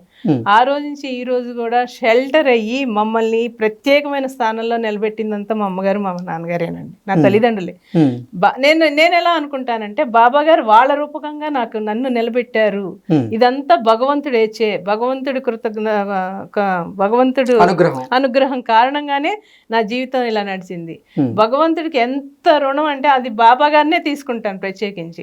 బాబా గారు నన్ను ఇవాళ ఈ స్థాయికి నిలబెట్టినారు అంటే నేను ఎంత సేవ చేసుకున్నా కూడా అది ఎన్ని జన్మలకైనా నాకు చాలా. అంటే సాయిబాబా మీ జీవితంలో మిమ్మల్ని నడిపిస్తున్నట్లుగా, మిమ్మల్ని సన్మార్గంలో నడిపిస్తున్నట్లుగా, ఆయన మీతో మాట్లాడుతున్నట్లుగా, కొన్ని సందేశాలు ఇస్తున్నట్లుగా మీరు అనుభూతి చెందున్నారు కాబట్టి, అంటే మీ భర్త గారు చనిపోయిన తర్వాత మీరు బాధలో ఉంటారు కదా, ఆ బాధపడకని మీతో ఆయన ఏమన్నా మాట్లాడడం కానీ, లేకపోతే ఆయన మీకు ఏదైనా సందేశాలు ఇవ్వడం కానీ ఇలాంటివి చేశారా? ఒకసారి ఒకనొక టైంలో బాధ వస్తుంది, ఖచ్చితంగా రాకుండా ఉండదు. బాధ వస్తున్నప్పుడు కాలం తీరిన వారు చనిపోక తప్పదు, ఉన్నవారితో సంతోషంగా ఉండి తృప్తిగా సంతోషంగా జీవించు, నేను నీకు నిరంతరం నీ జీవితాన్ని నేను నడిపిస్తాను, నువ్వు నా బిడ్డవి అని చెప్పి అదే అభయం ఇచ్చి నన్ను నడిపించారండి. ఎప్పుడు కూడా అప్పటి నుంచి ఇప్పటి వరకు కూడా నా కంట్లో నీరు రానివ్వరు, అస్సలు కారణెవరు. ఒకవేళ నేను బాధపడ్డానంటే నాకన్నా బాబా ఎక్కువ బాధపడతారు. నాకు ఆ ఫోటో రూపకంగా, ఆ విగ్రహ రూపకంగా తెలిసిపోద్ది. నేను బాధపడిన రోజు ఖచ్చితంగా బాబా బాధపడతారండి, అంత బాధపడతారు, అంత అభయం ఇచ్చారు. ఇప్పుడు నా తండ్రి ఉన్నారు, నా తండ్రి స్థానం ఆయన నా తండ్రి, కానీ బాబా నా లైఫ్కే తండ్రి అండి. నా జీవితం మొత్తాన్ని నడిపించింది ఆయన, నా తండ్రి ఉండగా నాకు ఇంకే భయం లేదు. ఈ రోజుకి చెప్తాను, నాకు అసలు భయం అనేది లేదండి. ఎంత ధైర్యంగా నన్ను నడిపించారంటే ఎటువంటి ఇది కూడా నెగిటివ్ కూడా నేను ఎదుర్కోలేదు. నన్ను ఎక్కడికి వెళ్ళాలన్నా, ఎక్కడికి పంపించాలన్నా మళ్ళీ నన్ను సురక్షితంగా నా ప్లేస్కే నన్ను మళ్ళీ అక్కడికే చేర్చి నన్ను సంతోషపరుస్తారు. ఈ రోజు మీకు ఎవరైనా హాని చేయాలనుకుంటే బాబా రూపంలో మీకు దాని గురించి ముందే తెలిసిపోద్దండి. ఎలా, ఏ రూపంలో తెలిసింది? ఇప్పుడు మనం సమాజం అండి, ఇది చెప్తారు బాబా, ఇది సమాజం, కాలం చాలా అనుకూలంగా లేని సమయం ఇది, ప్రపంచం భయానకంగా ఉంది, చాలా జాగ్రత్తగా ఉంది. అంటే ఏ రూపంలో హాని జరగబోతుంది అనేది అయితే మీకు ఖచ్చితంగా సాయిబాబా చెప్తారా? సాయిబాబా చెప్తారు అని అంటే, ఇప్పుడు మన జీవన విధానంలో అనేక రకాల మార్పులు చోటు చేసుకుంటాయి. సపోజ్ ఆఫీస్లో ఉంటాం, అక్కడ ఏదో వ్యక్తిగత కారణాల వల్ల ఏదన్నా ఒక ఫాల్ట్ జరగచ్చు, ఇలా నీకు జరగబోతుంది, లేదంటే అవమానం జరగచ్చు, అవమానం జరుగుతుంది, లేదంటే మేము ఏదన్నా నేను యాక్చువల్గా ఒక చోట అమౌంట్ ఇచ్చున్నాను, నా ఆఫీస్ అమౌంట్ ఇచ్చున్నాను, అది తిరిగి రాదు, అది తిరిగి రాక మళ్ళీ తిరిగి నేను అడిగినప్పుడు వాళ్ళు ఎలా నెగిటివ్గా మాట్లాడారంటే, అందుకే బాబా ఏ ధనాన్ని కూడా ఎవరికి అప్పుగా ఇవ్వద్దని చెప్పేవాళ్ళు నాకు. ఆ సూచనలన్నీ ఇచ్చేవాళ్ళు, కానీ ఇచ్చినా చేశాక అది ఎంత నా ఫాల్ట్ నాకు ఎదురైందో, ఆ మిస్టేక్ ఎదురైందో, అది నేను అనుభవపూర్వకంగా నేను చూశానండి. అంటే బాబా మీకు సందేశం ఇచ్చినప్పటికీ మీరు దాన్ని బేఖాతరు చేశాను, నష్టపోయాను, దానివల్ల బాధపడతానని ఆయనకి తెలుసు. అది తెలిసినా కూడా నేను చేశాను అని అంటే కేవలం అది నా మిస్టేకే, నా స్వయంకృత అపరాధమే. ఓకే, నువ్వు బాధపడతావు అని తెలుసు, ఎందుకంటే మనుషుల తత్వాలు తెలియడానికే మనం ఇట్లాంటి అనుభూతులన్నీ ఎదుర్కొంటామండి. లైఫ్ని ఛేదించడం చాలా ఈజీ కాదండి, నాట్ అన్ ఈజీ మ్యాటర్, చాలా కష్టం. అంటే కొంతమంది వారి జీవితంలో ఎదురైనటువంటి అనుభూతులను చెప్తూ ఉంటే మరి కొంతమంది, అంటే కొంతమంది, నేను చెప్పాను అందరూ అని చెప్పను, కొంతమంది చులకనా భావంతో చూస్తూ ఉంటారు. ఇప్పుడు మీరున్నారు, మీరు జీవితంలో సాయిబాబా ద్వారా మీరు ఎదుర్కొన్నటువంటి అనుభూతులు, అనుభవాలు ఏవైతే ఉన్నాయో అవి మీ కుటుంబ సభ్యులకు కానీ, మీ స్నేహితులకు కానీ, మీ బంధుమిత్రులకు కానీ ఎవరికైనా చెప్పినప్పుడు వాళ్ళు ఎలా తీసుకునేవారండి. కొంతమంది పాజిటివ్గా ఉంటారు. ఇప్పుడు మా ఫాదర్ ఉంటారు, మా ఫాదరే ఉన్నారు, నమ్మరు, ఏ పిచ్చి నీకు అంత, నువ్వు అలా బాబా భ్రమలో పడిపోతావేంటి, లైఫ్ ఇది కాదు, వేరేగా నువ్వుగా నువ్వు సెట్ చేసుకోవాలి లైఫ్ని, అంతేగాని దేవుడు అని పట్టుకుంటే మనకేం రాదు అని అన్న ఆయనే నాకు ఇప్పుడు ఇవాళ నాకు జరుగుతున్న మిరాకిలే కానీ, నేను ఉన్న పొజిషనే కానీ చూశాక నాకన్నా మా నాన్నగారు బాబా భక్తులు అయిపోయారు. బాబాకి దండం పెట్టందే ఏది చేయట్లేదు, బాబాకి ఏదన్నా పెట్టందే ఆయన తింటం లేదు. అట్లాగే ఎందుకంటే ఎప్పుడు ఎవరిని ఎలా మార్చుకోవాలో మొత్తం అంతా బాబా గారికి తెలుసండి. నేను అవమానాలు అయితే చాలా పొందాను, మామూలుగా కాదు పొందాను. అవన్నీ కూడా నాకు పూల రూపకంగానే బాబా వేశారు, కానీ నాకు రాళ్ళు తగిలేటట్టుగా అయితే చేయలేదండి. ఒక చిన్న దెబ్బ కూడా నాకు తగలనివ్వరు. అది నేను ఎంత నమ్మకంగా నేను చెప్పగలను అంటే 100% నమ్మకంగా నేను చెప్పగలను. ఇవాళ మీ స్టూడియోకి అంటే బాబా మీకు ఏదైనా చెప్పడం, మీరు బాబా మాట వినకుండా చేసినటువంటి సందర్భాలు ఉన్నాయండి, ఏమున్నాయి? ఆ సందర్భాల్లో మీరు నష్టపోయిన ఏమున్నాయి అంటే ఏం చెప్తారు? అదే అసలు డబ్బులు ఇవ్వద్దు అని చెప్పారండి, వద్దు నష్టపోతావు, అదే లేకపోతే డబ్బు ఏదన్నా ఇప్పుడు నేను సంపాదించాలి అనుకుంటాను, జాబ్స్ పరంగా నేను జాబ్స్ చేసినప్పుడు డబ్బు గురించి ప్రాధేయపడద్దు, దానివల్ల నీకు నష్టమే గానీ నువ్వు లాభం లేదని చెప్పేవాళ్ళు. సరే అలా మామూలుగా జాబ్స్ అది చేశాను, ఏదన్నా ఉంటే తెలిసిన వాళ్ళకి, ఫ్రెండ్స్ కానీ వాళ్ళకి ఇవ్వడం జరిగింది. అది ఎలా అయితే ఇచ్చానో నేను అడిగినప్పటి నుంచి నన్ను చాలా నెగిటివ్గా మాట్లాడడం చేసేసారు, నెగిటివ్ చాలా చేశారు. అప్పుడు కూడా బాబా అన్నారు, నేను నీకు స్వయంగా నేను నోటితోనే చెప్తున్నాను, అయినా కూడా నువ్వు వినకుండా చేస్తున్నావు అని చెప్పేవాళ్ళు అనమాట. లేదు బాబా, నిజంగా తప్పైంది, ఇట్లాంటి మనుషులు కూడా ఉంటారా అని చెప్పి నాకు చాలా బాధ కలిగేది. ఎలాగంటే ఇప్పుడు ఒక బ్రదర్గా అన్నా కూడా, అక్క నాకు ఈ డబ్బులు అక్క అని చేసిన వాళ్ళు ఉన్నారు, అమ్మ నేను ఈ బాధలో ఉన్నాను అని చెప్పి అడిగిన వాళ్ళు ఉన్నారు, లేదంటే ఇంకా వేరే పరంగా ఒక బిజినెస్ పరంగా కానీ డీల్ చేసుకుందామని చెప్పి డబ్బులు ఇవ్వడం కూడా జరిగింది. అవి తిరిగి రాకపోగా నేను ఎంత అవమానం పాలయ్యానంటే అది బాబా గారికి తెలుసు. కానీ అది కూడా నన్ను ఒకవేళ మనం ఎక్కువగా మరి మీరు బాబాని ఆరాధిస్తున్నారు, సేవిస్తున్నారు, నమ్ముతున్నారు, కొలుస్తున్నారు కదా, బాబా గారు చెప్పింది మీరు ఎందుకు పాటించకుండా? హ్యూమన్ బీయింగ్ కదండి మనం, మనుషులు, మానవ మాత్రులం కదా, చెప్పారులే ఆయనే ఆదుకుంటాడులే, ఏదన్నా కష్టం వస్తే ఆయనే ఆదుకుంటారు అనే దానిలో సరే సహాయం అడిగారు కదా. ఎందుకంటే ఒక్కొక్కసారి బాబా అనేవాళ్ళు, నిన్నెవరన్నా ఆశ్రయించి నీళ్లు కానీ నీడ కానీ ఏదన్నా అడిగినా లేదు అని చెప్పొద్దు, ఇవ్వు అని చెప్పేవాళ్ళు. కానీ అలాగని నీడనంటే ఇప్పుడు ఎవరైనా ఆశ్రయం అడిగారు అనుకోండి, ఆశ్రయం కల్పిస్తారు. జస్ట్ వస్తారా, ఎవరైనా గెస్ట్లు వస్తారు, మనం భోజనం ఫస్ట్ గెస్ట్లకి మటుకు చాలా మర్యాద చేయమంటారు బాబా గారు. ఎవరిని కూడా ఉట్టి చేతులతో పంపించద్దు అంటారు, అన్నం పెట్టే పంపించమంటారు, లేదా వాళ్ళు వచ్చిన సమయానికి ఏది ఉంటే అదే పెట్టి పంపించమంటారు. కానీ ఉట్టి చేతులతో ఇవ్వనివ్వరు. ఉట్టి చేతులతో పంపిస్తే బాబా నాతో అనేస్తారు, నా బిడ్డల్ని ఇంటికి వస్తే నువ్వు ఆకలితో పంపించేసావు అని అనేవాళ్ళు. అనేవాళ్ళు, అలాగే అనేవాళ్ళు. లేదు బాబా తప్పైపోయింది, నాకు కుదరలేదు సమయానుభవం అని చెప్పి నేను మళ్ళీ ఆయనకి క్షమాపణ చెప్పుకోవడం జరుగుద్ది. కానీ ఉట్టి చేతులతో మటుకు ఎవరిని పంపనివ్వరండి. ఎవరన్నా వస్తే ఫస్ట్ ఆతిథ్యం మనకి ఇవ్వమంటారు, లేదంటే ఆశ్రయం కల్పించమంటారు. ఆశ్రయం లేని వాళ్ళు ఎవరన్నా అడిగితే ఆశ్రయం కల్పించి అంటారు. ఒకసారి అలా ఆశ్రయం ఇస్తే నేను ఒక చిన్న ప్రమాదం కూడా ఎదుర్కొన్నాను. నా వస్తువు పోయింది ఆఖరికి. అంటే సాయిబాబా చెప్పిన వాళ్ళకి మీరు ఆశ్రయం కల్పిస్తే వారు మీ వస్తువుని అపహరించారా? అపహరించారండి, అపహరించారు. మరి బాబా ముందుగా చెప్పలేదా మీకు? అంటే ఆశ్రయం కల్పించమన్నారనే గాని మనం చుట్టూ కూడా మనం చూసుకోవాలి కదండి. అందుకే ఇచ్చే ముందు బాబా అంటారు, దానం ఇచ్చే ముందు వాళ్ళు ఎంతవరకు అర్హులు అనేది మనం తెలుసుకోవాలి. ఇమ్మంటారు, ఎవరికి ఇవ్వాలి దానం? అసలు లెగలేని వాళ్ళకి, మందులు కొనుక్కునే అవసరమైన వారికి మాత్రమే దానం చేయాలి. అనవసరంగా మామూలుగా కాళ్ళు చేతులు అన్నీ బాగుండి సంపాదించుకునే వాళ్ళకి తీసుకెళ్ళి డబ్బులు ఇస్తే అవి తిరిగి రావండి. అంతే, నిజంగా చెప్తున్నాను కదా. అది చదువుకున్న వాళ్ళైనా సరే, చదువుకున్న వాళ్ళైనా సరే, ఎవరైనా సరే, ఎవరైతే బాగా అనాథ వాళ్ళు అని ఉన్నారు, ఇప్పుడు ఓల్డ్ ఏజ్ పీపుల్స్ ఉంటారు, వాళ్ళకి వెళ్ళి ఒక ఫుడ్ ఏదైనా బ్రెడ్ కానీ లేకపోతే ఇంకేదైనా ఫుడ్ డొనేషన్, అన్నదానం కానీ ఏదైనా చేస్తే అది లాభం అంటారు. లేకపోతే వస్త్రం లేకుండా ఉండే వాళ్ళు ఉంటారు, అలాంటి వాళ్ళకి వస్త్రదానం. లేకపోతే చిన్న పిల్లలు, అనాథ పిల్లలు ఉంటారు, వాళ్ళని ఎవరినన్నా ఒక స్కూల్లో జాయిన్ చేసి వాళ్ళకి ఎడ్యుకేషన్ కానీ ఏదన్నా అలాంటి వాటికి అయితే చేస్తే ప్రతిఫలం ఉంటుంది. ఇప్పుడు ప్రతిఫలం లేని వాళ్ళకి నువ్వు వెళ్ళి సహాయం చేస్తే అదేం లాభం అని అనేవాళ్ళని. ఇవన్నీ తెలుసుకోవడానికే బాబా ఇంతమంది సమూహం ఏర్పరిచి మనుషుల తత్వాన్ని తెలియజేసి, ఓకే నువ్వు జాగ్రత్త పడు, నువ్వు ఇలా జాగ్రత్తగా ఉండాలి సుమా అని చెప్పి నాకు ముందే అన్నీ నేర్పి చెప్పి జాగ్రత్తగా ఉండాల్సిన చోట ఉండనిచ్చి నన్ను ఇప్పటికీ నడిపిస్తున్నారంటే అది కేవలం బాబా గారేనండి. ఓకే, కృపారాణి గారు చెప్పండి. షిరిడి సాయిబాబా గారిని చాలా మంది భిక్షాటన చేసేటువంటి ఫకీర్ అంటారు, మరికొంతమంది దైవ సమానంగా భావిస్తూ ఉంటారు, ఇంకొంతమంది గురువు అని భావిస్తూ ఉంటారు, మరికొంతమంది మమ్మల్ని సన్మార్గంలో నడిపించేటువంటి బాబా అంటూ కొంతమంది భావిస్తూ ఉంటారు. అసలు బాబా ఎవరు? బాబా మీకేం చెప్పారు ఆయన గురించి? ఫస్ట్ నాకు బాబా ఎలా అంటారంటే, నీ భావన ఏదైతే ఎలా ఉందో నేను అలాగే ఆ విధంగానే కనిపిస్తాను. అంటే దృష్టికోణం బట్టి అంతేనండి, ఆయన కనబడతారు. మనం చూసే దృష్టిని బట్టే ఉంటది. మన మనసులో ఆయన గురించి, బాబా గారి గురించిన ఆలోచన ఏదైతే ఉందో మన నడవడికి కూడా అలాగే ఉంటుందండి. దైవారాధన విషయంలో ముందు మనం ఏదైతే మన ప్రవర్తన ఉందో, మన జీవన విధానం, మన ఆలోచన విధానం ఏదైతే ఉందో ఆ విధంగానే మన నడవడికి సాగుతూ ఉంటుందండి. ఫస్ట్ అదే చెప్తారు, నీ భావన ఏదైతే ఉందో నేను ఆ విధంగానే కనిపిస్తానంటారు. ఒకవేళ నేను కనబడాలి అనుకుంటే నన్ను 6 అడుగుల శరీరంగానే చూడక్కర్లేదు, బొట్టన వేలు దగ్గర ఉండే వెలుగుని చూడు, నేను అక్కడే కనబడతానని అంటారు బాబా గారు.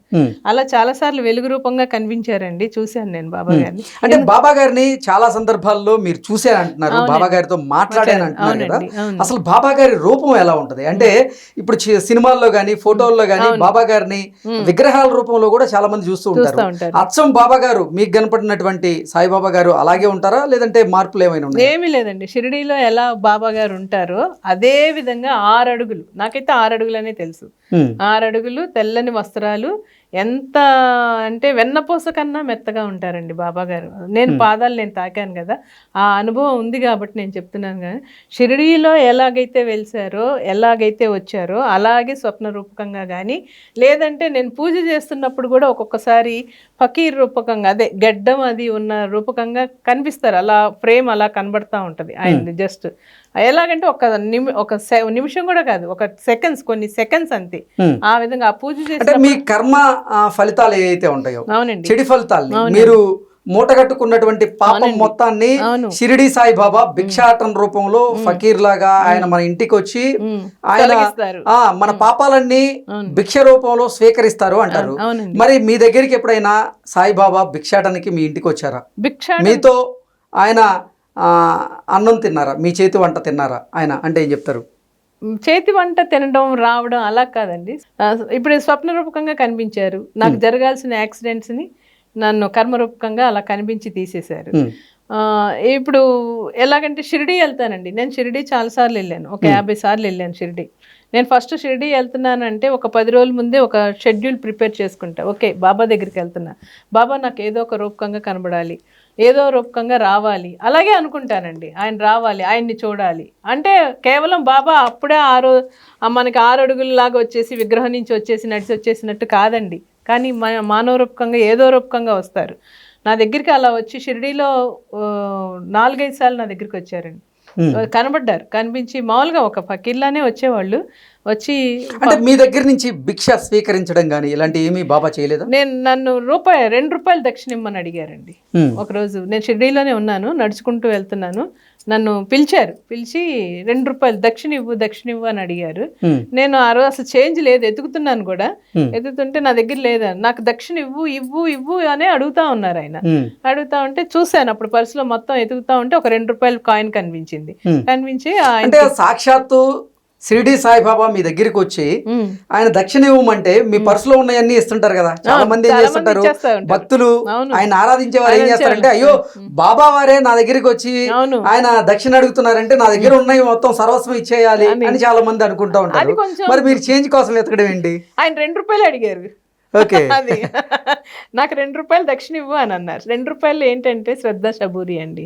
మెయిన్ మన దగ్గర నుంచి అవి తీసుకోవడానికి ఆయన ₹2 అడిగేది. ఆయన ఆ ₹2 తప్పితే ఇంకొక నోటు కూడా ఎక్కువ తీసుకోరండి, అసలు తీసుకోరు. ₹11 అడిగారంటే ఆయన ఏకాదశి సూత్రాలు ఫాలో అవ్వమని చెప్తారనమాట. ఆయన దక్షిణ అడిగారు అంటే మన పూర్వజన్మ కర్మలు తొలగించుకోవడానికి అడుగుతారు తప్పితే అసలు బాబాతో అసలు దక్షిణతో పని లేదు, భిక్షాటంతో పని లేదు, ఏం పని లేదండి బాబా గారు. నేను చెప్తున్నాను. అంటే బాబా గారు భిక్ష స్వీకరించేది మనలో ఉన్నటువంటి పాపాలు, మన పాపరాశిని ఏదైతే ఉందో దాన్ని దగ్ధం చేయడానికి, ఆ పాపాలను మన నుంచి తొలగించడానికే ఆయన భిక్ష తీసుకుంటారు, స్వీకరిస్తారని చెప్తూ ఉంటారు. అవునండి, మరి నిజమే. కానీ నా దగ్గరికి ఎప్పుడు భిక్షాటనగా రాలేదు, దక్షిణగా అడిగారు. మామూలుగా ఎప్పుడైనా చెప్తా ఉంటారు, ఒకవేళ గ్రహఫలాలు బాగోపోయినప్పుడు నువ్వు పలానా అన్నదానం చెయ్యి అని చెప్తా ఉంటారు, లేకపోతే వస్త్రదానం చెయ్యి అంటారు, లేకపోతే మినుములు దానం చేయమంటారు, లేదంటే గోధుమలు దానం చేయమని. అంతా నాకు సందేశ రూపకంగానే చెప్పిందే బాబా గారు. నాకు ఎప్పుడన్నా బాబా గారు మీకు ఎలా కనపడతారు? ఫకీర్ గానా, గురువు గానా, దైవత్వంతోనా, లేకపోతే మీ తల్లిదండ్రుల రూపేనా, లేకపోతే అసలు ఏ రూపంలో బాబా మీకు దర్శనం ఇస్తారు? నేనేం లేదు, బాబా బ్రహ్మదేవుడనే అనుకుంటానండి. నేను నా దైవమే బాబా, నా లైఫే బాబా. నేను అదే చెప్తాను, నేను బాబాని ఒక దేవుడికి, భగవంతుడి కిందే నేను ఆరాధిస్తాను.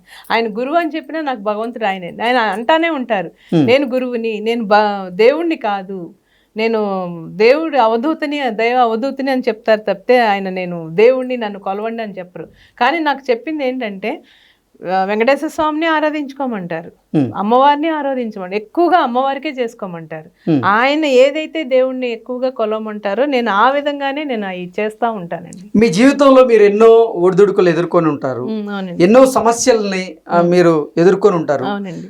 మీకు సమస్య వచ్చినప్పుడు బాబా ఏ రూపంలో మీ దగ్గరికి వస్తారు, ఆ సమస్యకి పరిష్కారం ఏ రూపంలో తెలియజేస్తారు? అసలు అటువంటి సందర్భాలు ఉంటాయండి. సమస్య అనేది వస్తూ ఉంటాయి, ఖచ్చితంగా వస్తాయి. ఇప్పుడు ఒక లైఫ్ని మనం ఛేదించుకొని రావాలి అంటే, అన్ని ఒడిదుడుకుని ఎదుర్కొని రావాలి అంటే మనకి ఏదో ఒక పట్టుదల కావాలండి. ఆ పట్టుదలే నాకు భగవంతుడే, నాకు బాబా గారు. ఆ బాబా గారు ఉన్నారు కదా, నాకెందుకు ఏం జరుగుతుందిలే అనే మనకి ధైర్యం ఉంది అని అంటే, మనకు వచ్చే ఏ ఒడిదుడుకు కూడా ఏది కూడా మన మనసుకి తాకదండి, అది కష్టం అనిపించదు. అసలు నాకు బాబా ఉన్న లైఫ్లో నాకు ఏది కష్టం అనిపించలేదండి. ఎవరు ఎలా అనుకున్నా, ఎన్ని అనుకున్నా, ఏదైనా మనీ గురించే వస్తూ ఉంటాయి కాబట్టి, అలాంటి ప్రాబ్లమ్స్ ఫేస్ చేశాను కాబట్టి చెప్తున్నాను కదా. నాకు బాబా ముందు ఇవన్నీ కూడా చాలా చిన్న చీమ చిటుకులు లాంటి కష్టాలు అనమాట. పెద్ద కష్టాలు అయితే ఏమీ కలగనివ్వలేదు. అంటే మీరు తీసుకునేటువంటి నిర్ణయాల్లో బాబా ప్రమేయం ఉంటుందా? ఖచ్చితంగా ఉంటుందండి. ఇది చెయ్యాలి అంటే అది చెయ్యొద్దు అంటారు, అది చెయ్యదు అన్నప్పుడు, నేను చేయకూడదు అన్నప్పుడు అది చెయ్యి అంటారు. ఏది చెయ్యాలో ఏది చేయకూడదు చెప్తారా, సందేశ రూపకంగా చెప్తారు, లేకపోతే స్వప్న రూపకంగా వచ్చి చెప్తా ఉంటారు. అప్పుడప్పుడు స్వప్న రూపకంగా వచ్చి నువ్వు ఇలా చెయ్యి అని అంటారు. లేదంటే ఏదన్నా జరుగుతుంది ప్రమాదం అనుకున్నప్పుడు మటుకు స్వప్న రూపకంగానే ఎక్కువగా వస్తారు. ఇది ఇలాగుంటది, జాగ్రత్తగా ఉండు అని చెప్తారు. లేదంటే సందేశ రూపకంగానే ఎక్కువగా చెప్తా ఉంటారు. ఆ చెప్పినయే జరిగిపోయినాయి, జరుగుతున్నాయి కూడా, అదే జరుగుతుంది. వైల్డ్ వుల్ఫ్ నుంచి నేను మిమ్మల్ని ఇంటర్వ్యూ కోసం కాల్ చేశాను. ఓకే, మీరు రావాలనుకున్నారు కదా, అప్పుడు బాబా మీకేం చెప్పారు? వెళ్ళమని చెప్పారండి. నేను ఫస్ట్ అడిగాను, బాబా మరి ఇంకొక ఛానల్ వాళ్ళు పిలుస్తున్నారు, మరి నీ గురించే 10 మందికి నేను తెలియజేయాలనుకుంటున్నాను కదా బాబా. మరి ఇక్కడ ఆంధ్రప్రభ వాళ్ళ ఛానల్లో చాలా మటుకు నేను ఇచ్చున్నాను కదా, మరి ఈ ఛానల్ వాళ్ళు పిలుస్తున్నారు అంటే వెళ్ళమనే చెప్పారు. నువ్వు వెళ్ళు, 10 మందికి తెలియచేయి, ఈ సందేశాలు ప్రపంచం మొత్తానికి తెలియజేయమని చెప్పారండి. నాకు వస్తున్న సందేశాలంతా కూడా ప్రపంచం మొత్తం తెలియజేయమంటున్నారు. నేను ఇప్పుడు ఎలా ఫాలో అవుతున్నానంటే, నాది సాయి వేదం గ్రూప్ అనేది ఒకటి ఉంది. అందులో దగ్గర ఒక 250 మంది పైన సభ్యులు ఉన్నారు కూడా. ప్రతిరోజు మార్నింగ్ నేను ఎలాగైతే బాబా గారికి పూజ చేసి నాకు డైలీ ఏ సందేశం అయితే ఇస్తారో అది నాకు ఒక సందేశం తీస్తాను, గ్రూప్ కంటూ ఒక సందేశం నేను తీస్తాను. ఆ రోజు ఏదైతే చెప్తున్నారో ఆ 2 సందేశాలు, 2 పుస్తకాలు ఉన్నాయి కదా, 2 పుస్తకాల్లో ఉన్న సందేశాలు గ్రూప్లో మెన్షన్ చేసేస్తాను మార్నింగ్ పూజ అవ్వగానే. ఉన్న 250 మందిలో ఆ సందేశం అనేది వాళ్ళకి అనుభూతి ఖచ్చితంగా జరుగుతుంది. వాళ్ళు నాకు చెప్తున్నారు, అవి మళ్ళీ నేను వాళ్ళకి గ్రూప్లో కూడా ఎవరైతే నా దగ్గర చెప్పారో అది మళ్ళీ నేను గ్రూప్లో పెట్టడం కూడా జరుగుతూ ఉంది. వాళ్ళ అనుభూతి ఖచ్చితంగా చెందుతున్నారు. ఓకే బాబా నేను ఒకటే చెప్తున్నాను, కృపారాణి గారు సందేశం ఇచ్చారు అనేదే మీ మనసులోంచి తీసేయండి. మాకు పొద్దున్నే బాబా గారు ఏ సందేశం ఇస్తారా అని ఆతృతతో ఎదురు చూడండి అమ్మా. ఆ బాబా గారు చెప్పారు అంటే అది మీకు ప్రతిరోజు సాయిబాబా మీకు సందేశాలు ఇస్తారు, అవి జనులకి ఇవ్వమని చెప్తారు. అవునండి, అదే చెప్తారు. అది ప్రపంచం మొత్తం తెలియజేయమంటున్నారు ఆ సందేశం. ఎందుకంటే ఆ అనుభూతులు అవుతున్నాయి, జీవితంలో జరిగే నిత్య సత్యాలండి ఇవన్నీ కూడా. కృపారాణి గారు మీరు 2 పుస్తకాలు రాయడం జరిగింది. ఒకటి సాయి వేదం, అవునండి, శ్రీ సాయి వేదం, ఇంకొక పుస్తకం కూడా మీరు రాశారు. ఏంటి అసలు ఈ పుస్తకాల్లో మీ అనుభూతులను పేర్కొన్నారా, లేకపోతే సాయిబాబా గారి లీలలు మహిమల గురించి ఏదన్నా రాశారా? అసలు ఏం రాశారు ఈ పుస్తకాల్లో? ఫస్ట్ సాయి లీలా తరంగిణి అండి. అసలు నాకు గుంటూరులో చిట్టా వెంకటేశ్వర సాయి గారు అని నాకు ఒక గురువు గారు ఉన్నారు. అంటే గురువు అంటే ఆయన చాలా పుస్తకాలు రాశారు, చాలా బాబా గారి గురించి చాలా పుస్తకాలు రాసేవారు. నేను లైవ్ చూశానండి ఆయన్ని. ఆయన రాస్తున్నప్పుడల్లా ఆయన దగ్గర బాబా కూర్చున్నట్టే ఉంటారు, బాబా ఉంటారండి ఆయన దగ్గర. విభూది వాసన రావడం కానీ, ఆ పుస్తకాల మీద విభూది పడిపోవడం కానీ ఆయన రాస్తున్నప్పుడే నేను లైవ్గా చూశానండి ఆయన్ని. నేను చూసి ఆయన దగ్గర చాలా నేర్చుకోవాలి ఏంటి అని చెప్పి నేను ఎక్కువగా ఎవ్రీ వీక్ వెళ్తూ ఉండేదాన్ని. అసలు సాయిబాబా రాక మీకు ఎలా తెలుస్తుంది? ఒక మంచి పరిమళం అండి, సుగంధమైన వాసన వచ్చేస్తుంది. ఎంతంటే మనం సెంట్ కూడా అంత వాసన రాదు, అంతకన్నా ఎక్కువ వస్తుంది. ఓకే బాబా వచ్చారు, ఉన్నారు ఇక్కడ అని చెప్పి తెలిసిపోతుందండి, ఖచ్చితంగా తెలిసిపోద్ది. అసలు ఆ వాతావరణం మారిపోద్ది, నాలో ఒక రకమైన మార్పు వస్తుంది. అంటే అలాగని ఏదో పూనకం అలాంటివి ఏం కాదండి, తెలిసిపోద్ది. సుగంధమైన పరిమళం, ఎక్కువగా పరిమళం, సెంటు. మనం కాస్ట్లీ సెంట్ వాడితే ఎంత మంచి వాసన వస్తుంది. ఇక్కడున్నా కూడా 1 కిలోమీటర్ వచ్చిందంటారు కదా, బాబా వస్తున్నారని తెలిస్తే ఖచ్చితంగా అలా వస్తుందండి. నా ఇంట్లోకి ఇప్పుడు నాకు ఏదైనా అనుభవం అంటే ఎక్కువ పక్షులకి కూడా నేను ఆహారం పెడతా ఉంటాను. అలా ఏదైనా వస్తుంటే పక్షులు ఎక్కువగా అరుస్తున్నట్టు తెలిసిపోద్దండి. అయితే ఓకే బాబా వస్తున్నారు, ఉన్నారు, ఇక్కడ ఉన్నారు అని మటుకు నాకు సూచకంగా తెలిసిపోద్దండి. ప్రతిరోజు 3 సార్లు వచ్చి వెళ్తారండి. కానీ నేను ఎప్పుడు డైరెక్ట్ నేను చూడలేను, నేను చెప్తున్నాను కదా, ఇలా పరిమళ వాసన అలాగా అది చూసేదాన్ని. ఒకసారి అయితే ఒక అనుభవం అండి, అలా చాలా అనుభవాలండి. నేను మీకు నెక్స్ట్ ఇంటర్వ్యూలో అయితే మీకు ప్రతిదీ బాబా ఎలా సందేశం ఇచ్చారో, ఎలా అనుభూతి చెందాను అనేది కూడా నేను మీకు మొత్తం వివరం చెప్పగలను. ఏదైనా ఇప్పుడు నాకు ఒకటి చెప్పారు, కార్యసాధనలో ఏమరపాటు పనికిరాదు అని చెప్పారండి. అది నాకు 2-3 సార్లు నాకు అనుభవాలు అయినాయి. దాని గురించి నేను చెప్తాను.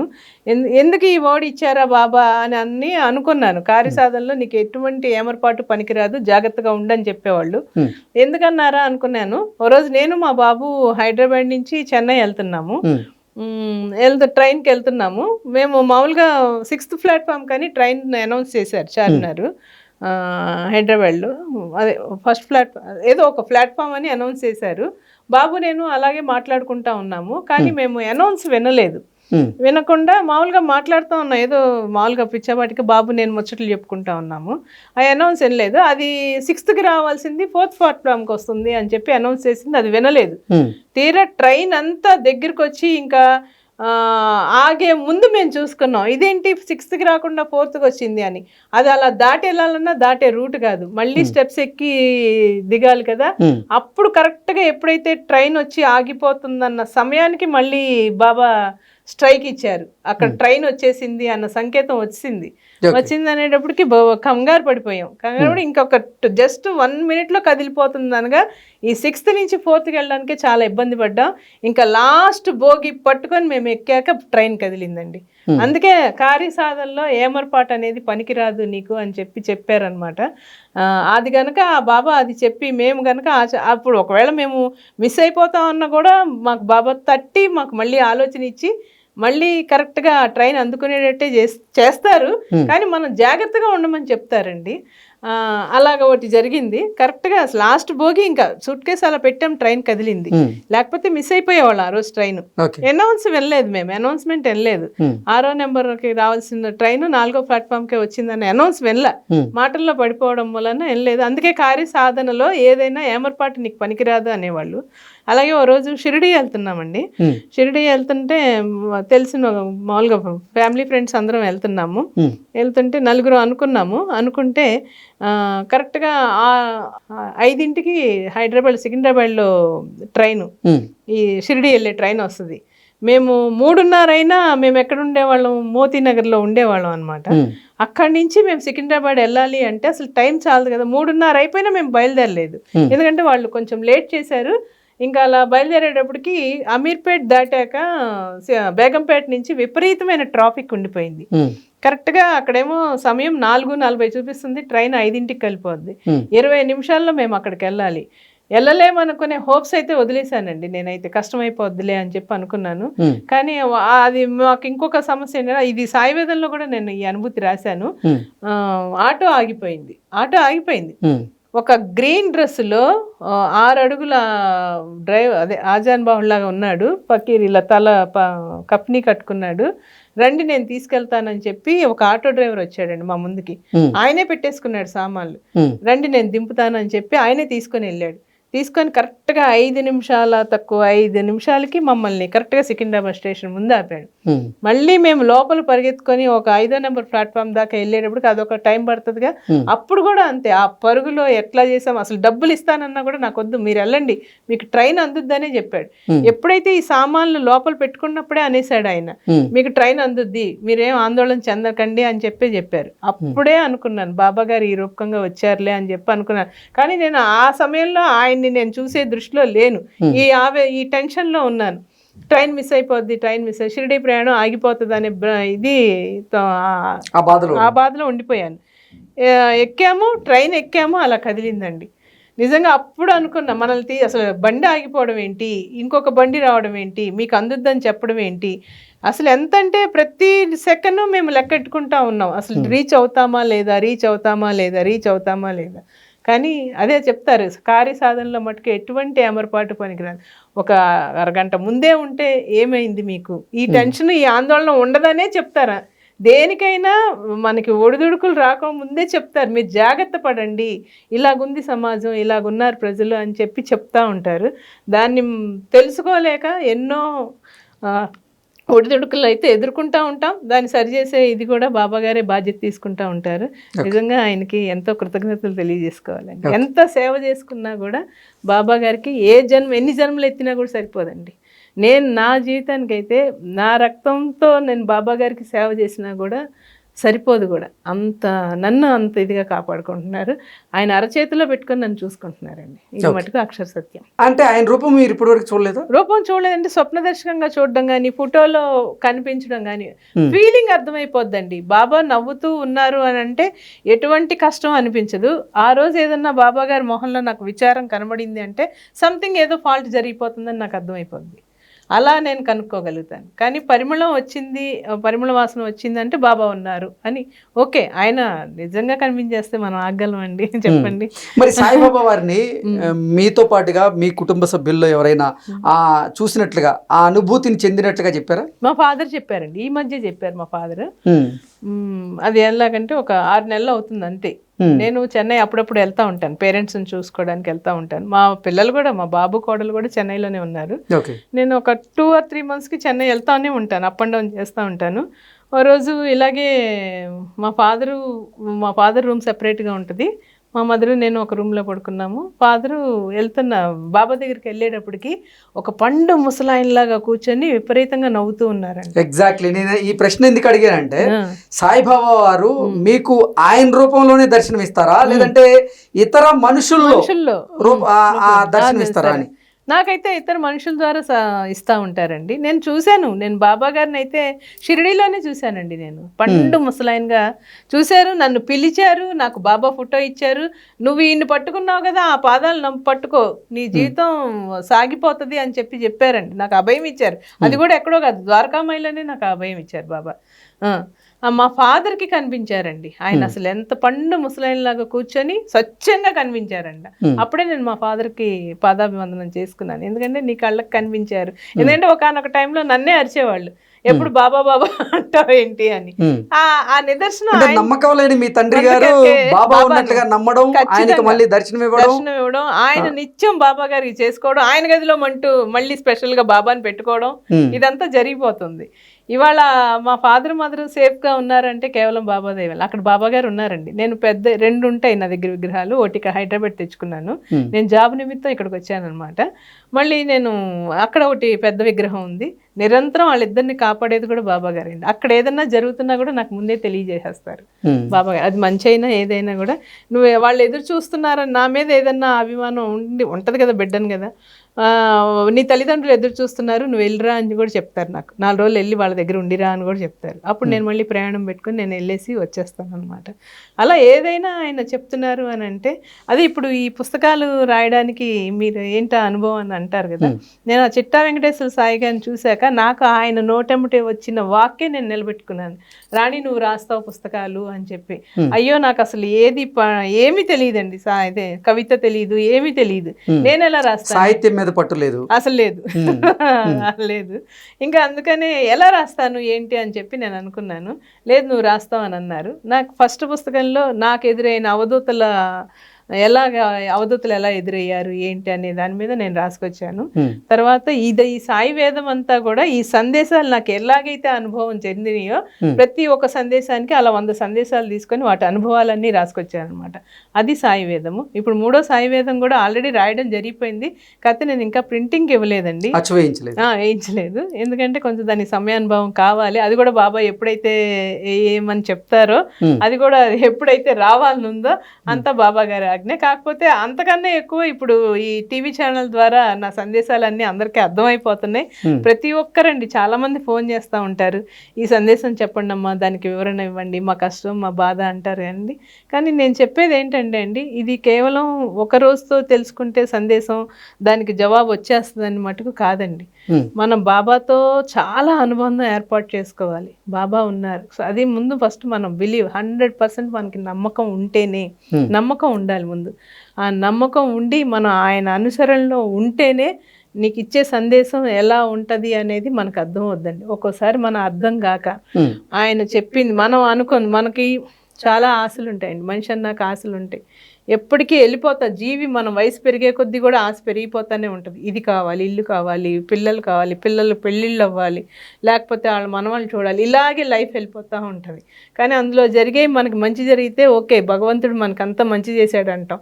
ఏదన్నా చెడు అయ్యిందో భగవంతుడు నాకెందుకు చేశాడు, బాబా నాకెందుకు చేశాడు, ఇలా అపనమ్మకంతో మనం సగం దైవానికి దూరం అయిపోతామండి. అసలు భగవంతుడు ఏది చేయడండి.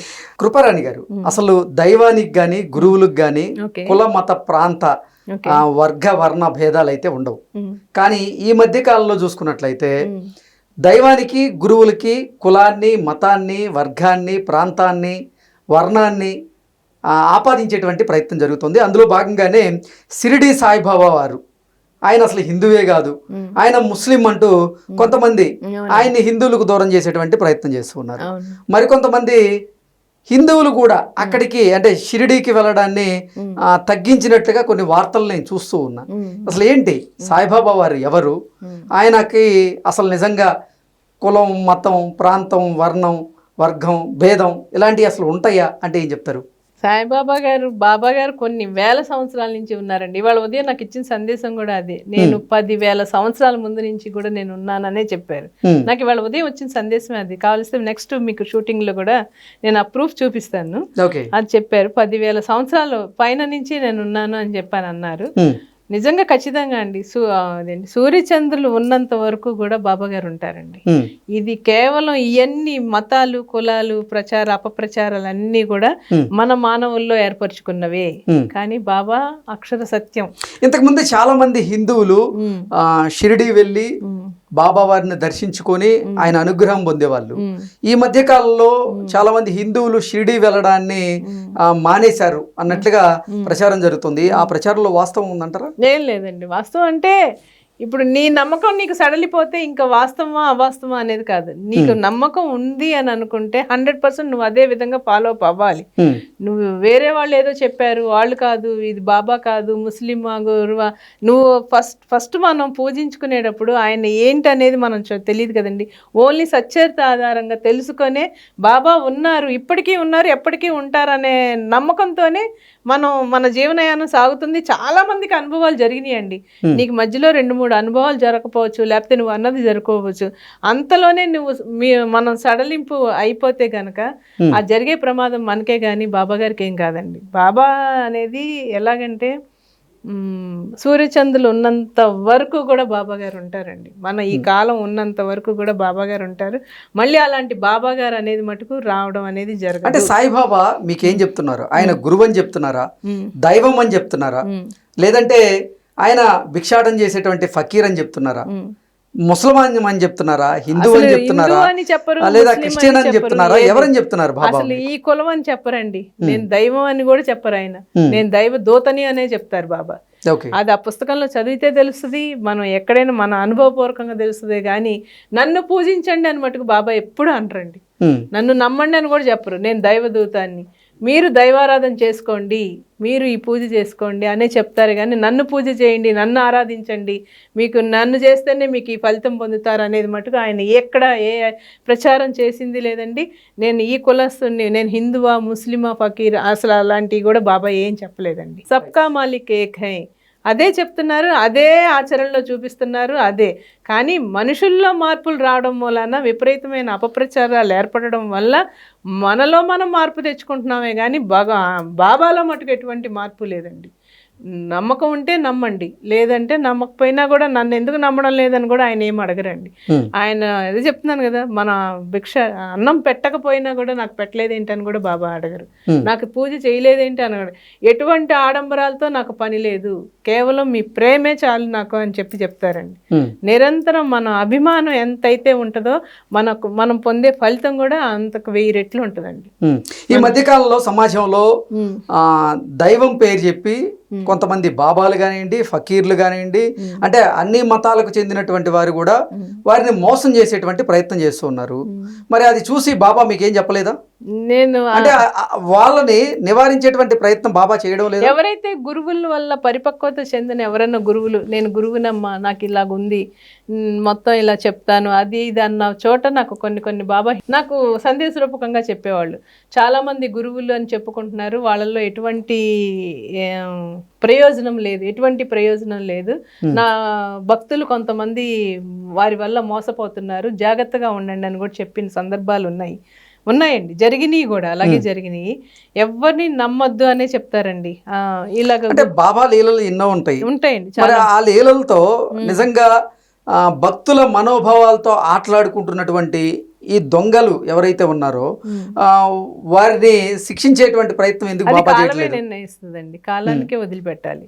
మనం ఇప్పుడు బాబా గారు కూడా చాలా మంది అంటారండి, ఏదన్నా ఒక పని జరగకపోతే నాకు చేసే డివోటీస్ కానీ ఎవరైనా చెప్తా ఉంటారు, నాకెందుకు 30 సంవత్సరాల నుంచి నమ్ముతున్నాను, 25 సంవత్సరాల నుంచి నమ్ముతున్నాను, నాకెందుకు బాబా ఇలా చేశారంటే నేను ఒకటే చెప్తా, బాబా ఎందుకు చేస్తారు? ఇదంతా పూర్వజన్మ ప్రారంధాలమ్మా. మీరు బాబా చేశారు, ఆ దేవుడు చేశారు, ఈ దేవుడు చేశారు అని మటుకు ఎప్పుడు కూడా దైవాన్ని, అంటే మనలో ఉన్నటువంటి చెడు కర్మలను బాబా తీసివేస్తారు అందుకు ఉదాహరణగా మీరే చెప్పారు, నా జీవితంలో నాకు ఇలా యాక్సిడెంట్ కాబోయింది, ఆయన నన్ను రక్షించారు, కాపాడారు అని. అవును. సో అలా కోరుకుంటారు కదా వాళ్ళు కూడా. లేదు, ప్రారంధాలు ఉన్నాయి కదా, ప్రారంధాలు మనం ఏం చేసి వచ్చాం అనేది మనకు తెలియదు కదా.